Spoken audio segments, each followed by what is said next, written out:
Right. Also, a little bit about cognitive diffusion. I use this with my kiddos, but also adults as well, because I think most of us need this, especially as we are getting untangled one intrusive thought at a time. I don't know if you can read this because my printer is very light, but I'm going to read them to you. So we have our first bubble, and our first bubble says thought, and you write down the intrusive thought in the thought bubble. So I usually have the kids draw out a person and a thought bubble.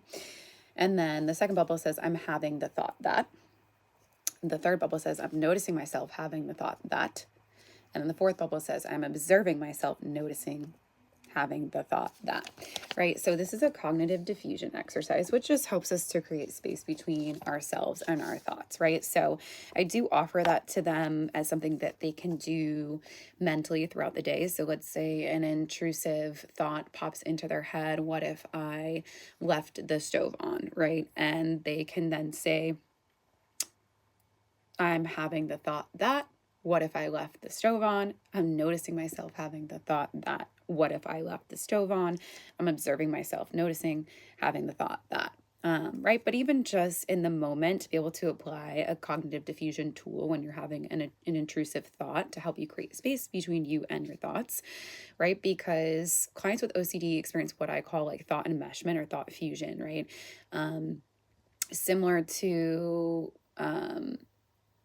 what's it called when they, oh, I have this in my notes. It was thought action fusion of magical thinking, which I was speaking about before.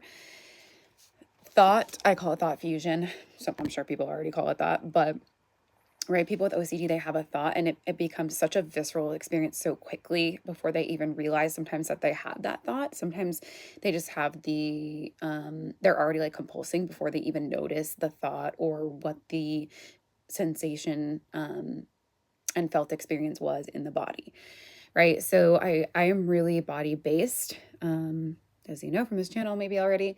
So on top of working with cognitive fusion and helping them to notice the thoughts, it's also going to be noticing what's happening in the body as they're having those thoughts, being able to name the sensations, being able to build capacity to be with the fear, the panic, the anxiety that exists in the body that's intertwined with these thoughts.